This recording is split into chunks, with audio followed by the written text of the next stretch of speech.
Hi, I'm Dr. Gemma, and welcome back to Cognitive, the Knitting Psychology podcast. Cheerfully and somewhat irregularly in business since 2008.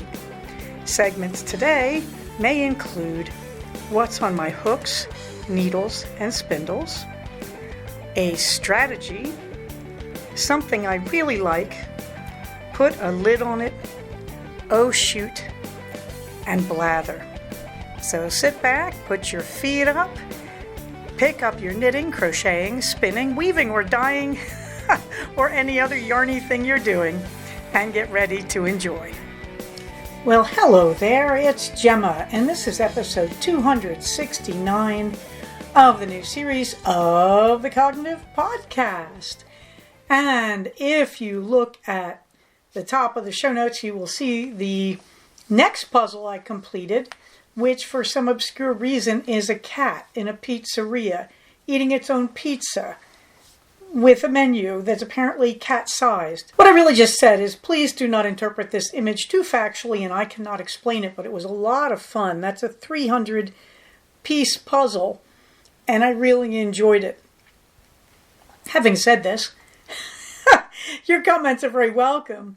Please comment at the blog at cognitivepodcast.blogspot.com or comment on our group on Ravelry. In the meantime, warm thanks. It's been very quiet here around Rancho Cognitive and kind of quiet on the blogs and the posting, so I had to keep myself busy other ways. So just warm thanks to all my listeners. As always, let's all have a big warm hug. Also, thanks in total to my communities, this group of course, but my group on Finch. I see you out there on Reddit and on the ground in the Antelope Valley and the Santa Clarita Valley. You can see a picture of my birds. They are hanging out together. I think they're in Sao Paulo. And they're just hanging out together. They are wearing their librarian outfits. They're doing a thing about academic magicians, basically, is the theme this month, which I'm really enjoying, in the clothes and all that. No, it isn't all Harry Potter themed, if you're asking that. There is this whole genre now in science fantasy of magicians working as professors, and it goes the whole range that you would expect, from slow burn romance to just silly. So anyway, there they are, and they're in their librarian outfits. The hats and the cowls, no, but everything else there I think is pretty much librarian. And they're very happy. In the meantime, you are asking, but Gemma, aren't we getting terribly close to Cognitive Fiber Retreat 11.5? Yes, we are. And I did update the information link. I asked our own Marianne if she'd be willing to teach, I believe, mosaic knitting. I really can't guesstimate what we all have for skills, but I liked when Marianne taught for us last time, and I think it's worth it to have her run a class by us again. And at the same time, I have to give her enough time to prep some kind of homework for us so we can be ready to knit with her. So there we are. She's doing that, I believe. And in the meantime, I will do something about mindfulness, or we will do something. We'll figure out. If everybody wants a second class, absolutely. We have such a wealth of talent coming. I also updated the attendees list, which I think was kind of important. I do believe I have to shake Jedi Mom's tree. I'm not sure if she's coming or not, but all you Burbank people, if you're listening, yes, come up for the day. Of course, this is scheduled for February 7th, 2026, in the same old place, the Marriott. What is it, Marriott Courtyard? Yes. And I have a room, and Loretta at 1031 and I will be sharing. We will be there, and everybody after Loretta who comes, bonus points. But we have the sign-up thing, and I just can't wait to see everybody. I think it'll be a really nice little winter break. This does not stop me from telling you that Cognitive Fiber Retreat 12 is scheduled for November 14th, 2026. Woo! All the information you need for registration for CFR 11.5 this February is right there in the show notes. In the meantime, hey Gemma, what's on your hooks and needles? Well, I don't think I finished anything. No, I didn't. The stash toss is 3 skeins in, 2 skeins out. My goodness, that feels good to say. And this would be because I did find a 3rd gold for the Cocoa Strange Brew. Now, I am busy knitting the Cocoa Strange Brew. I may not actually use that gold. I may be using a different gold. Boy, am I going to have fun, because I now have a really interesting pile of single skeins of colored yarn to use for other Fair Isles. So everybody stay tuned. I know some of you are saying, what is the 10 square bag? Because I haven't talked about that in so long. And the Lakeside cardigan and the September sweater. Hopefully I'll get back to them. Right now I'm just so into the Fair Isle that I'm not getting back to them, but I don't want to forget about them. I'd like to find one way or another to get them out of the list of projects. In the meantime, you may remember the Ragdoll Revitalization. That one's done. And so I did take that out. All I did was put some extra stitches in the hair. So Jane is happily sitting here near me somewhere. She might be, she's kind of buried in sweaters right now on my love seat.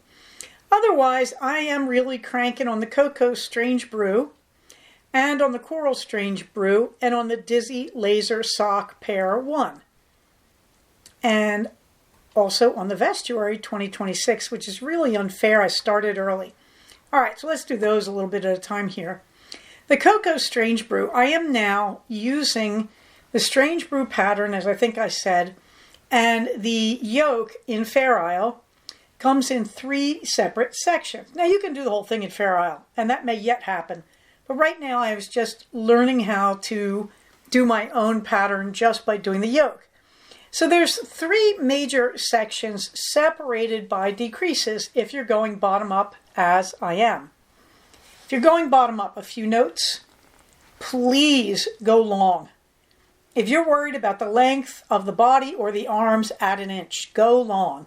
Because that's the best way to know you're going to get something that's long enough. If you finish it from the bottom up and it's not long enough, you have a serious problem unless you like crops, which I don't at my age.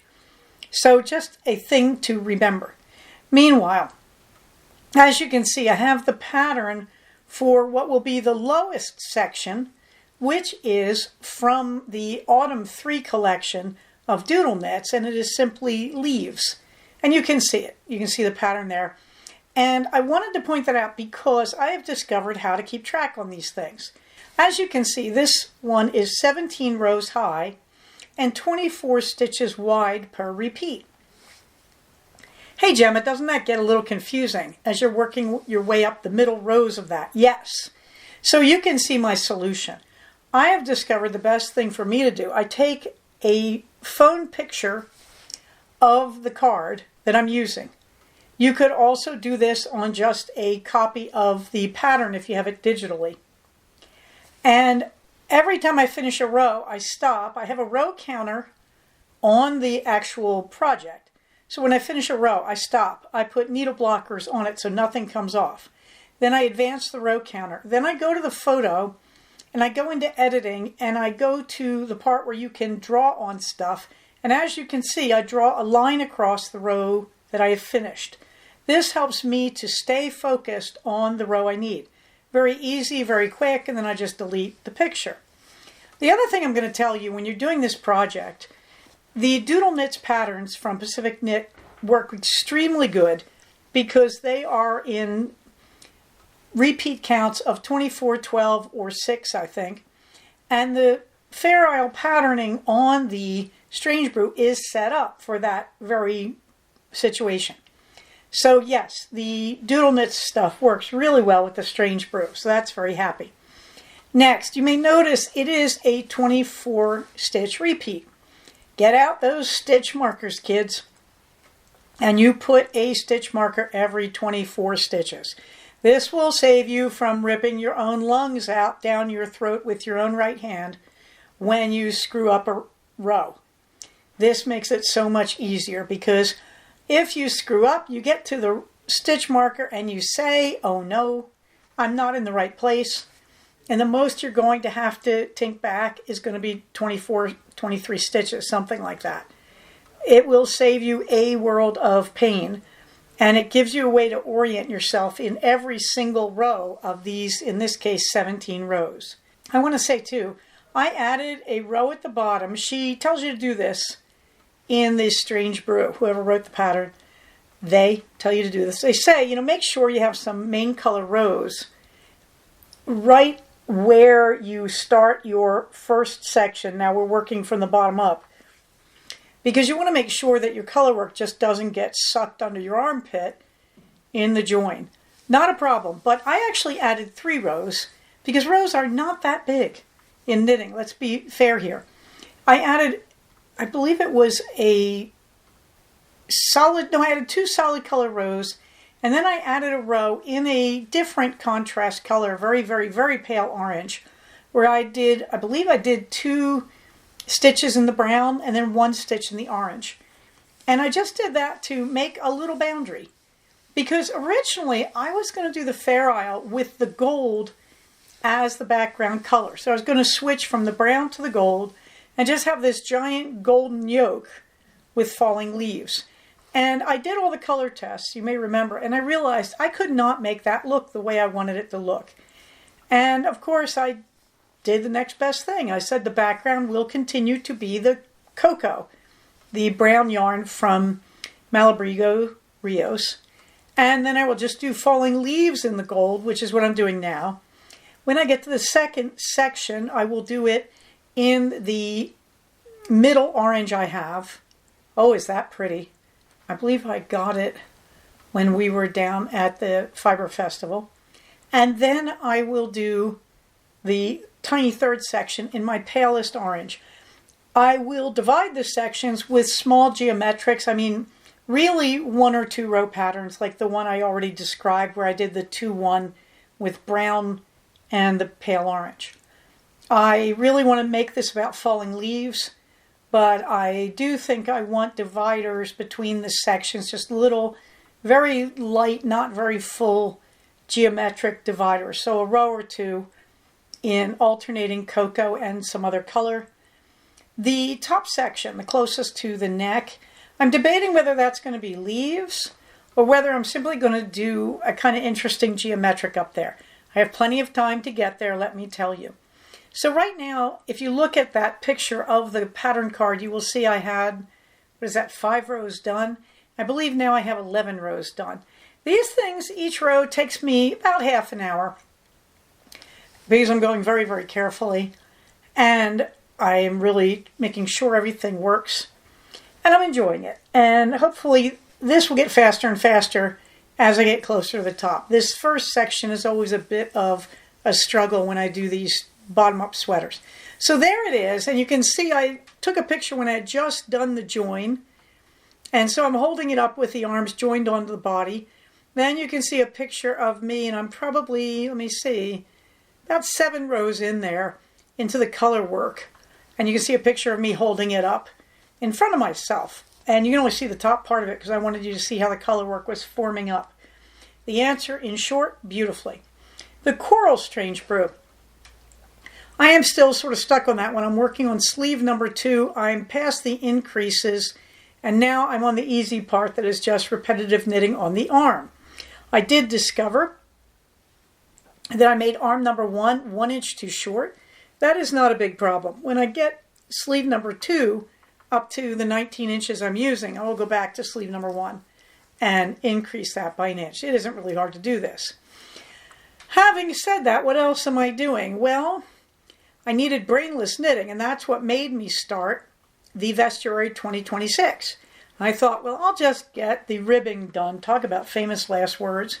And you may remember, this is from yarn that I recovered from a vest I made and did not like, I believe last year, and just said no and pulled it all out. And I said, I'll just do the ribbing. 4 inches is my standard, 2 to 4 inches, depending on how I feel. So I decided to give this 4 inches of ribbing, as you can see. And then I'm supposed to get a total of, I believe, 13 inches. I'm using, the pattern is Ann Budd, the Knitter's Handy Book of Patterns. But this is the one I decided to steek as an experiment. The yarn on this I recovered. I do not like the way it looks. It probably needs a good steaming to refresh it, to be honest. But I think that freed me up to say, okay, I'm going to experiment on this one, because I'm bringing it back from the dead, as it were. So when I get to the 13 inches, then I do the steeking. And I just looked at a really good article from Alice Starmore, as you can see. And I can't think, I looked at a few other videos online. Yes, Woolenvine, who I quite like. I looked at her video on adding the steeking stitches, and I looked at Alice Starmore's. All I am working on right now is adding those stitches. I am not worrying about how I will stabilize it or anything else. I will basically add, I think it's 12 stitches on each armpit.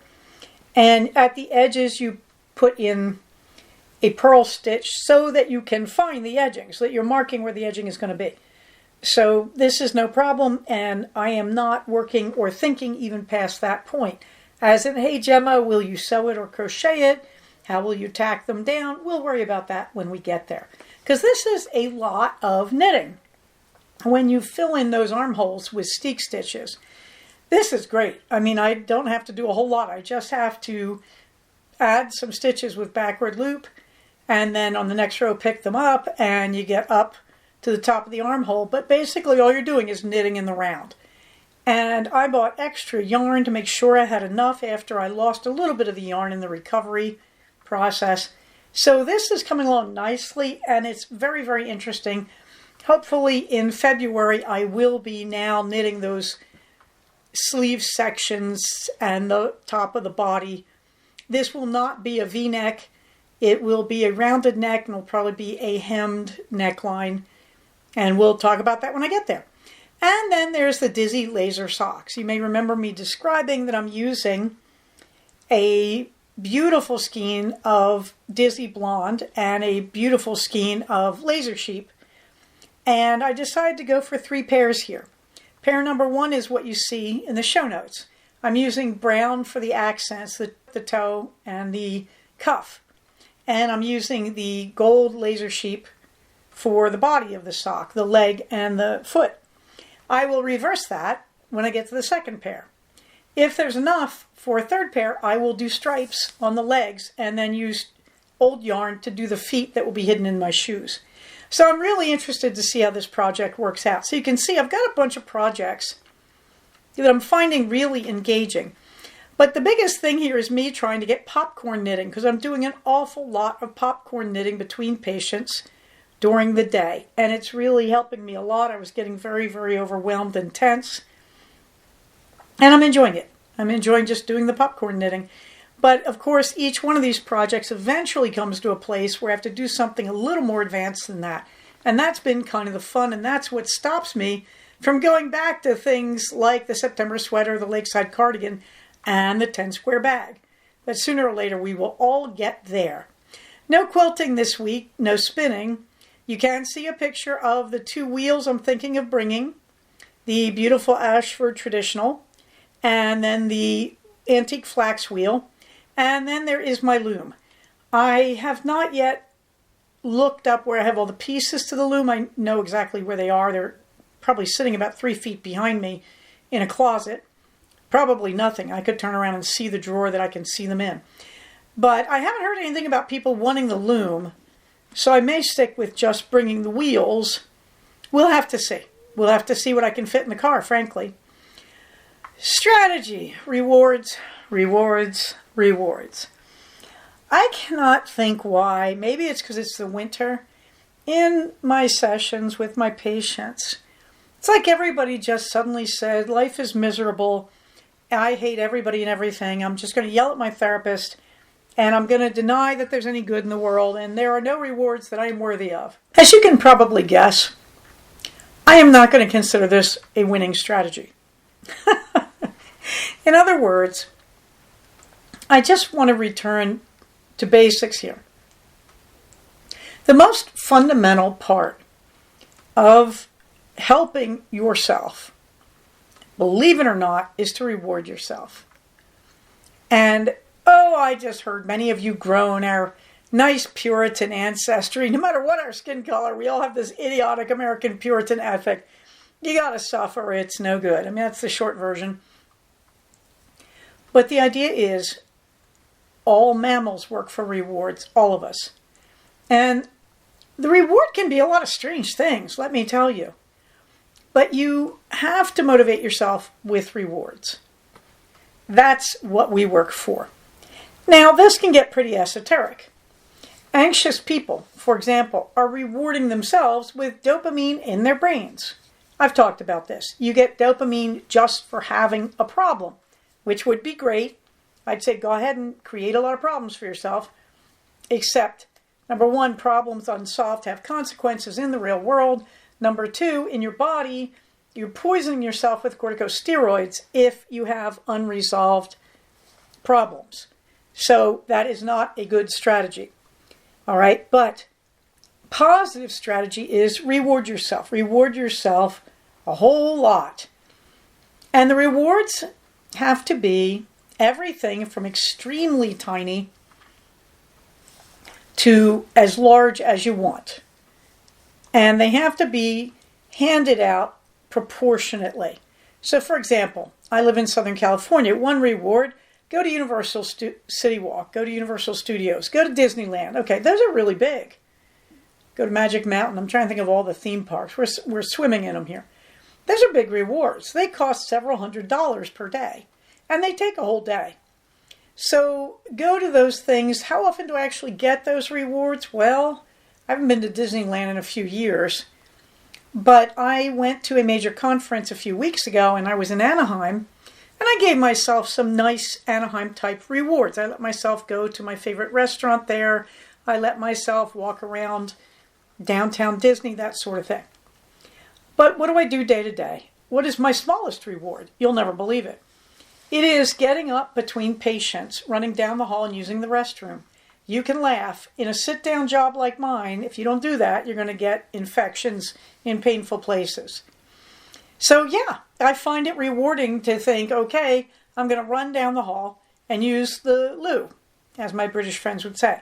Now this is very funny because what it's morphed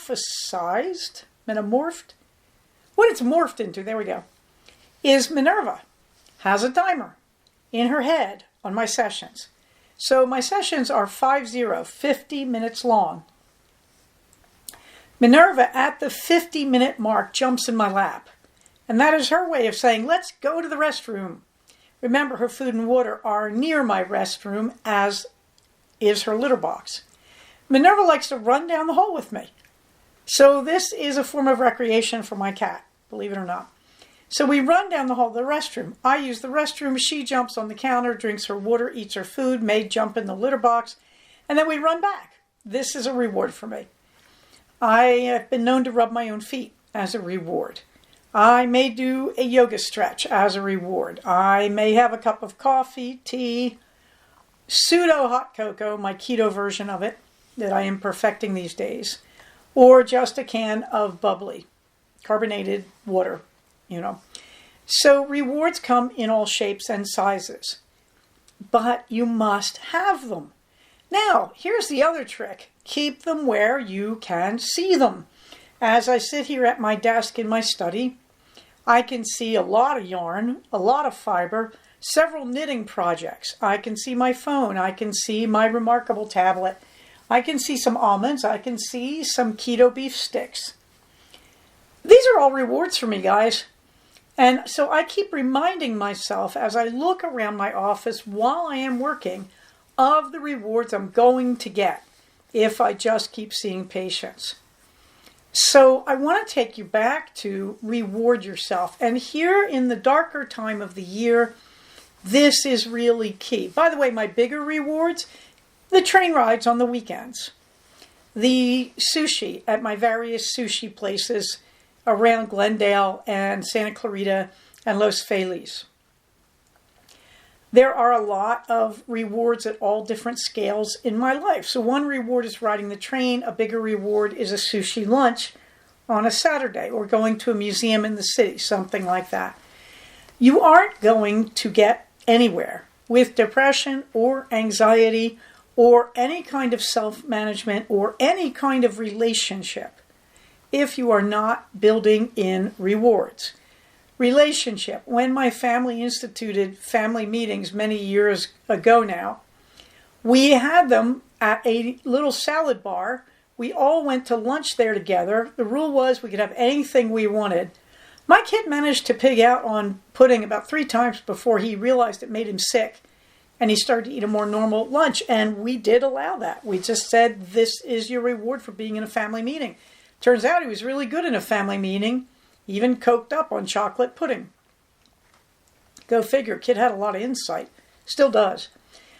And when we did the meeting, that was one reward. We got to go out and be together.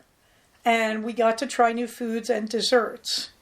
And we were good to each other. We learned to thank each other and to talk respectfully to each other about our ideas. And that was rewarding.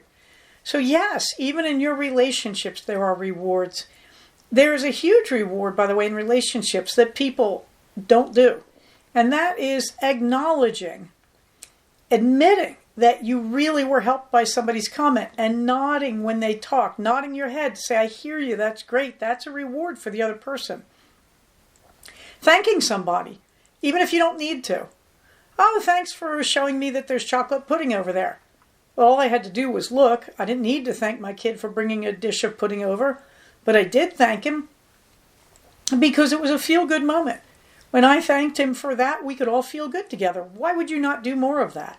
So you thank each other. You acknowledge each other when people are saying good things by nodding, by using positive body language, by using the words, wow, good point. You cannot do that too much in relationship. You will feel like you are doing it too much. You cannot do it too much. So what I want to get back to today is we sit here in the cold, dark months of the year,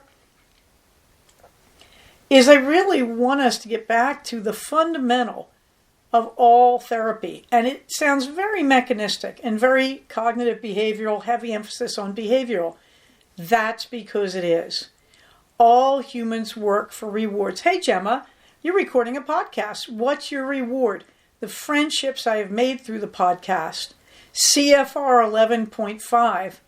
Listening to myself in the car. I listen to my episodes and I enjoy listening to myself. I'm so ashamed, but it's true. Okay. There are all sorts of rewards. Anything that is giving us pleasure is giving us some kind of reward. Self-distracting when we are anxious gives us a reward of relief. We work for rewards. Never forget that. Oh yeah, one last thing. When you get a reward, you also get a dopamine blast in your scalp, inside your head. Okay? Rewards give us dopamine. That's why we love them. You must work for rewards. You must help yourself with rewards. If you are depressed, you must up your rewards and identify them and create a schedule to reward yourself. If you are anxious, every time you manage a problem, you must reward yourself. Rewards. Use them. Use them like crazy. Oh, shoot, nothing much going on there. I'm about 45 days out from the Mardi Gras madness, I think. I'm looking forward to it. I am not running right now because we have bodacious wind up here. And it's been cold and raining. It's going to do it again tomorrow and the day after. Hopefully Saturday will be clear so yours truly can go for a romp on the trains in LA. In the meantime, in the fluffy books, I'm looking at my list and going, that feels really old to me. How long has it been since I did this? But I'm just going to say, if I'm repeating from last time, I apologize.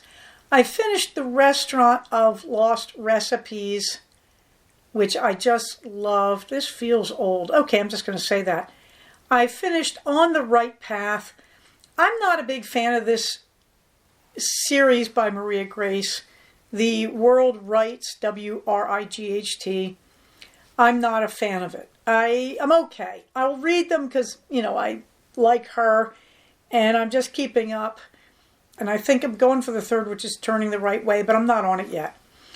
I have been listening at night to a fellowship of bakers and magic. This is so undramatic. It practically stands still. It sort of heats up in the last few chapters, apparently. I really have wondered if this was written with AI, because the use of verbs can be very peculiar. The storyline is so bland. I can't figure out if Jay Penner is trying to write the ultimate cozy with no stress whatsoever in it, or if this is an AI book. Do I like the series? Not really. I did buy the sequel. I am listening to it because they put me to sleep at night because I could care less. But I have to say, I doubt I'm going to be in this for all 5 novels. We'll see. I finished The Wizard's Butler, which I loved. I could not put it down. And if I were to explain the difference between The Wizard's Butler and A Fellowship of Bakers and Magic, it would be hard. The author is a better writer. That is huge. He uses language much more effectively, much more stylized, much more interesting, kind of funny and sweet. From the beginning, you have a pretty good idea where it's going to go. You're just waiting to see how it will unfold. So this should be a cozy that is non-threatening like Bakers and Magic, and yet I liked it a whole lot more. I think it really comes down to the style and the character development. So I moved on to the sequel, and I'm now reading The Wizard's Cat. This one, it's an interesting story. It's not as strong on the verbs. There is a female second lead who comes back, who left at the end of the first book. And basically, the butler and the female second lead constantly use the verb laughed. She laughed. He laughed. She looked at him and laughed. He looked at her and laughed. This is driving me crazy. Everything else about the book I like. It is a very slow developing storyline. And then you get towards the end and it rolls very rapidly. I'm probably about 90% through it. So this is not as good as The Wizard's Butler. But he says he's going to write more in this series. I will look forward to them. I feel like I'm reading a questionable second draft, but not a final draft with this novel, but I'm enjoying it. Something I really like, it has to be said, The Strange Brew Pattern by Tin Can Knits.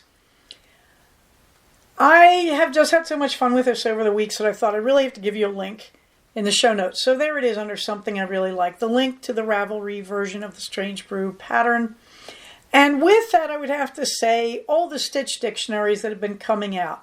But all the ones that exist. Anything by Alice Starmore, Alternates. Oh, I can't remember. There was another really good series that came out. I'm sorry. And of course, the Pacific Knits, the Doodle Knit stuff.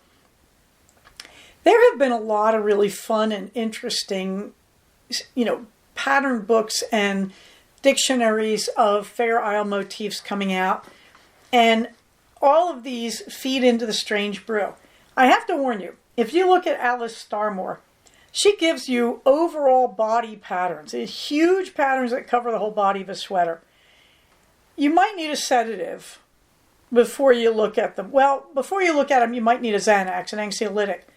Now, I might be getting this backwards. At any rate, when you see one of these, you're just going to look at it and boggle and go, I could never do that. But you can if you want to do an all-over body pattern. I admit I see a vest like that coming in my future because I have a lot of colored scraps and I really am tempted. And now that I'm going to master, or should I say mistress, steeking, I foresee that there is going to be some really fun steeking patterns possible.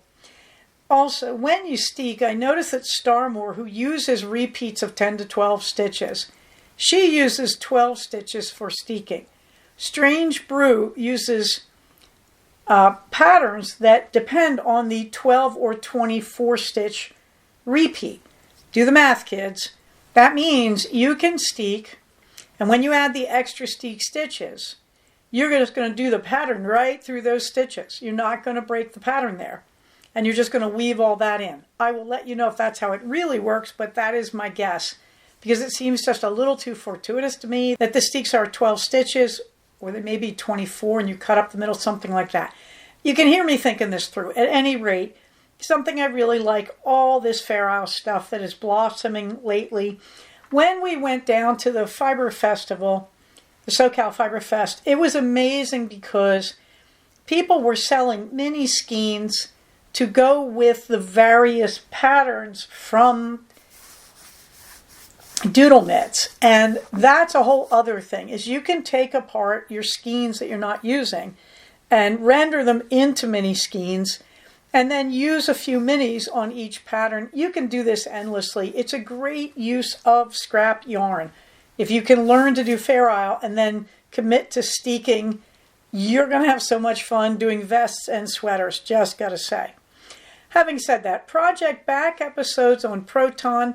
Yes, we are still featuring episodes 101 to 150 of this new series of the Cognitive Podcast. Got to take a breath here. Put a lid on it. I slowed down my tea this week. It got warm. But I did drink day 23. And, well, this was called Cranberry Lemonade. Green rooibos tea, red rooibos tea, apple pieces, lemon peel, cranberries, orange peel, hibiscus, natural flavor. No. Should have been a yes. Why was it a no? I have now realized, just like I had the problem with the key lime pie tea, I don't like that citrus smell on my tea. Now, I used to drink hot tea with lemon in my youth. I can't tell you how many years it's been since I've willingly had a cup of hot tea with lemon. I would do that if I had enough sweetener. I will certainly do it. But I have realized it's me. I do not like the citrusy aspect here. I do not like the smell specifically. The flavor's okay, but that scent to me just smells like disinfectant. Can't get used to it. So day 23 was not a winner for me. If you like citrus in your herbal tea, it would probably work for you. Strong scent, gotta say that. Interesting recipe, but just not my particular thing. Here in the blather, well, you can see I finished the cat puzzle. And I say this because Barnes & Noble has a sale through the end of January on puzzles. That you buy one and you get the second one half off, which if you do the math, that means you buy two and you get a quarter off and the total purchase. And that works for me. So I did buy two new ones. And by now I think I've finished the next one and you'll see that. I bought two 500-piece puzzles, and that may be where I want to be. 1,000-piece may be slightly overwhelming, whereas I like the 500-piece limit. Meanwhile, on Saturday, the beloved son and I decided to go together down to Glendale. We were going to meet there after we went our own separate ways. He wanted to go to the California Science Center over in Expo Park in LA, and I wanted to go to Pasadena to the Bead and Gem Show. So I had a lovely time. We rode down on the train. You can see my son on the train, and we're riding down, very peaceful. And I went down to Pasadena, and you can see first, the first Pasadena picture is a bookstore called Vroman's on Colorado. If you go to Pasadena, please go to Vroman's. That's why I put it in there. The word Roman with a V as in Victor in front of it. Very, very good bookstore. Very, very worth the trip. Next to it, you can see a picture of the main hall in the convention center filled with beads and gems. Further down Colorado in Pasadena, I walked by a sushi place, Ohi, I think it's called. You can see the front of it. And if you look carefully in the window, you will see a life-size, that is human life-size, frog sitting at their sushi bar. So I took a close-up of him because I loved him. Also at the gem show, the thing that just nearly killed me laughing, this one guy's booth had these carved black tombstones that say, "Here lies my last frack." Okay? Doesn't say frack. I just could not stop laughing. I did not buy one, however. I have grown up. Meanwhile, my poor son, he dropped his earphones into a vent on the train as he was coming back to join me in Glendale. This resulted in him being trapped on the train for a long time, waiting for the conductor, who finally rescued his earphones. He came back and we had a very late lunch together at Cheesecake Factory in Glendale, because we really just wanted some time together. So we didn't dine with my husband. We stayed late in Glendale, and you can see my son having cheesecake. He's eating the tiramisu cheesecake, and you can see by the look on his face there, He is rediscovering his quarter Italian roots. He never had tiramisu flavor at all, apparently. I have failed as a half Italian mother, but he's eating it there and he's enjoying it. So on Sunday, we were all kind of wiped out. So Sunday, I basically knitted. I did take the new scooter and ride around the driveway with my helmet and my lacy safety vest just to get used to it, kind of figuring out what it can do and can't do. It is very low power. So I took it down our dirt road, went down the hill real fast, had to be sort of helped up the hill. Easy to do. You can just get off it and hold the accelerator and it'll walk itself up the hill with your hands guiding it. Meanwhile, we had ordered a new rug for our living room, and you can see it there. I'm very happy with it. We have a big wooden space there, as you can see. And we realized the floor is getting a little too damaged, and we wanted to cover the space and protect the floor. I often use it to cut out patterns, all sorts of things. But I was looking at washable rugs, because I figured, I'm not going to invest a few thousand in a nice carved rug or a hand woven or whatever. I was looking at Ruggables. They are about $500 or $600 for the size you're looking at, which I think is a 6x9, I think. At any rate, I started getting all sorts of other ads through the algorithms, and I ended up with a company called La Home or LA Home. I can't tell which it's supposed to be. It was a fraction of the price, very soft rug, does not slide. We really like it. I did buy rug grippers to adhere to the corners, and they grip the floor, but the adhesive peels off the wood with no damage or residue. So there it is, the new rug, and we're all pretty happy with that. You can see it picturesquely posing with my Ashford Traddy and my big walking wheel.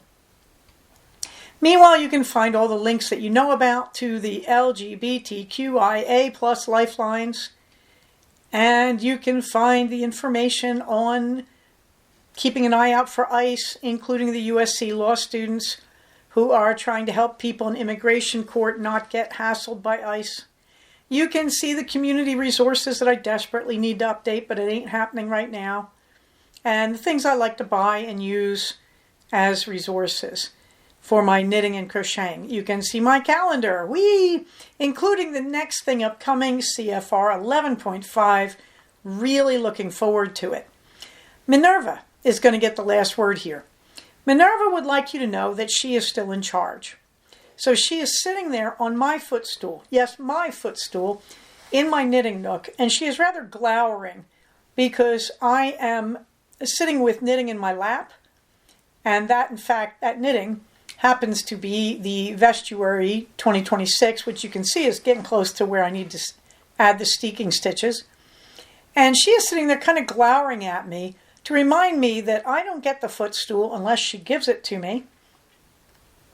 I don't get rewarded unless I behave properly towards her. So Minerva wants you to know she is in charge here, and the way you can tell is she is withholding a reward from me. I cannot put my feet on the footstool until I get that stupid knitting out of my lap and give it to her, which is how things really should be. Minerva, of course, can be in charge and can demand rewards because she and I are a mini community within the community of our family. And remember, we do all these things because when we work together for the good of the community, we are taking care of the good of the individual.